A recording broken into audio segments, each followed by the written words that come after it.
அங்க இருக்கக்கூடிய 15 உறுப்புகள் ஃபங்க்ஷன்ஸ் எப்படி வேலை செய்யுதுன்னு தெரியணும். இதை ஒருத்தர் கண்டுபிடிச்சிட்டாருன்னா, இதை கண்டுபிடிச்சவங்க தான் தொழில் அதிபர்கள். தொழில் முனைவோராக இருந்துதான் தொழில் அதிபராக, ஐயனாக இருந்தான் பையன் சொல்லுவாங்கல்ல, பையனாக இருந்தான் ஐயன் ஆகிறார்கள். இதை நீங்க செய்துட்டீங்கன்னா உங்க கேம் இஸ் ஆல்ரெடி ஓவர். இப்ப பாருங்க, ஒரு சின்ன கொஸ்டின்ஸ் உங்க எல்லாருக்கும். இது நம்ம குழந்தைகளுக்கு, பார்க்கக்கூடிய பெண்மணிகள் எல்லாருக்குமே இது ரொம்ப ஈஸியா இருக்கும். முதல்ல கஸ்டமர் நம்மளை தேடி ஓடி வரணும். ஒரு குழந்தை அம்மா கிட்ட தேடி ஓடி வரணும், அப்படி வச்சுக்கோங்களேன். ஏன்னா நான் 36 தங்க விதிகள்னு ஒரு புத்தகம் எழுதினேன், MSME சிறு குறு தொழில் முனைவோருக்காக. அதுல கஸ்டமர்னா யாருன்னு ஒரு கேள்வி கேட்டிருப்பேன். இப்ப நான் உங்ககிட்ட ஒரு கேள்வி கேட்கிறேன், கஸ்டமர்னா யாரு? Who is customer? முதலாளி. சூப்பர். Who is customer? முதலாளி. Okay, who is customer? கஸ்டமர்னா கடவுள் சொல்லுவாங்கல்ல, கேள்விப்பட்டிருக்கீங்களா? Customer is god, customer is king, customer is முதலாளி. மன்னிக்க வேண்டும் திருக்குறள் கணேசன் அவர்களே, மன்னிக்க வேண்டும்.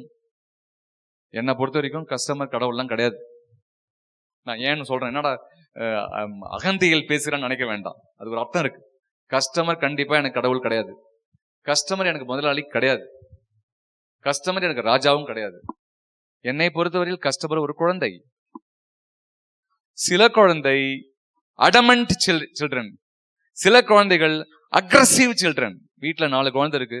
ஒரு குழந்தை ரொம்ப அடம் பிடிக்கும், இன்னொரு குழந்தை சொன்னா செய்யும், இன்னொரு குழந்தை எதை சொன்னாலும் உடனே தள்ள போட்டு வேலை செய்யும். ஒரு குழந்தை ஒரு மாதிரி. கஸ்டமர் அப்படிதான். நான் கஸ்டமரை குழந்தையா தான் பாக்குறேன். கோவம்லாம் கிடையாது, அகந்தியும் கிடையாது. கஸ்டமரை குழந்தையா நம்ம பார்க்க ஆரம்பிச்சுட்டோம்னா, இந்த குழந்தையை எப்படி ட்ரீட் பண்ணணும், இந்த குழந்தைக்கு எதை கொடுத்தா சரி, இந்த குழந்தைக்கு பொம்மை கொடுக்கணும், இந்த குழந்தைக்கு சாப்பாடு போடணும், இந்த குழந்தைக்கு டயத்துக்கு போய் நிக்கணும், இந்த குழந்தைக்கு மரியாதை கொடுக்கணும். அவ்வளவுதான் விஷயம். கரெக்டா இல்லையா? ஒத்துக்கிறீங்களா இல்லையா?